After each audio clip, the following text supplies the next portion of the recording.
मंत्री महोदय, आज विरोधकांची दुटप्पी भूमिका अध्यक्ष महोदय समोर आलेली आहे. नेमके ओबीसी मध्ये आरक्षण द्यायचं किंवा मराठा समाजाला वेगळं आरक्षण द्यायचं अध्यक्ष महोदय, या बद्दल विरोधी पक्ष अतिशय गप्प बसून आहेत. आणि अध्यक्ष महोदय, लोकसभेच्या खरं म्हणजे फसवेशामुळं आपले विरोधक आंधळे झालेले आहेत.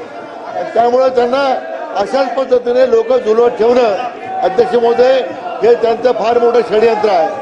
अध्यक्ष महोदय, खरं म्हणजे 4 वेळा मुख्यमंत्री राहिलेल्या नेत्यांनी आज मराठा समाजाच्या आरक्षणाबद्दल कधी बुरा शब्द काढला नाही, कधी मराठा समाजाच्या मोर्चात दिसले नाही, मराठ्यांच्या बद्दल कधी सकारात्मक भूमिका घेतली अध्यक्ष महोदय. आणि म्हणून केवळ अध्यक्ष महोदय, खरं म्हणजे यापूर्वी मागच्या सरकारने दिलेलं आरक्षण केव्हा तरी ते टिकलं नाही. माननीय देवेंद्र फडणवीस साहेब मुख्यमंत्री झाल्यानंतर त्याला कायद्यात रूपांतर केलं. सर्वोच्च न्यायालयापर्यंत अध्यक्ष महोदय आरक्षण टिकलं. महाविकास आघाडीच्या काळामध्ये मुख्यमंत्री फक्त फेसबुकवर होते. अध्यक्ष महोदय, त्यांचे नेते रिमोट कंट्रोलने काम करायचे आणि म्हणून अध्यक्ष महोदय आरक्षण गेलं. अध्यक्ष महोदय, खरं म्हणजे फक्त समाजात दोही माजवायची, मताचं राजकारण करायचं, समाजाच्या विकासाकरता कुठली भूमिका मांडायची नाही.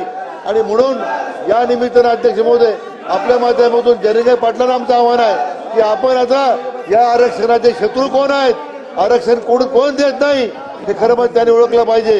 आणि अशा लोकांचा आता अध्यक्ष महोदय जयंत पाटलांनी अशा लोकांचं गाव बंद केलं पाहिजे अशी आपल्या माध्यमातून आमची मागणी आहे. आणि अध्यक्ष महोदय, या प्रश्नाचं आम्हाला राजकारण करायचं नाही, या प्रश्नामध्ये कुठली वेगळी भूमिका आमची नाही.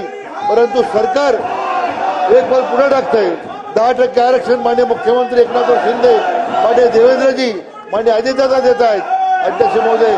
परंतु आज विरोधी पक्ष बहिष्कार घालायचा, यांचं खरं बेगडी रूप जे आहे अध्यक्ष महोदय, यांचं बेगडी प्रेम आरक्षणाबद्दलचं आज उघडं पडलेलं आहे. याचा निषेध अध्यक्ष महोदय आम्ही करतो.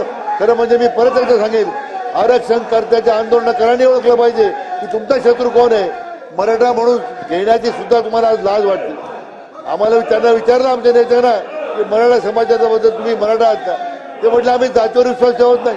आमच्याकडे अपेक्षा आहे त्यांच्या नेत्यानं एकदा तरी सांगावं, एक मराठा लाख मराठा म्हणून सांगावं, पण त्यांच्यामध्ये अध्यक्ष महोदय आणत नाही.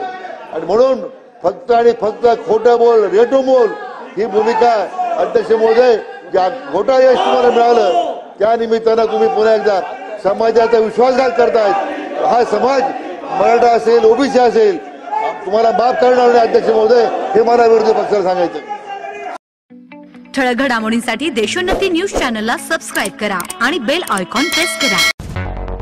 मुंबई, पुणे, नागपूर, मराठवाडा असो का विदर्भ, राजकीय, सामाजिक, शैक्षणिक क्षेत्र असो का क्रीडा, सर्वच घडामोडीचे विश्लेषण पाहायला विसरू नका. फक्त देशोन्नती न्यूजवर.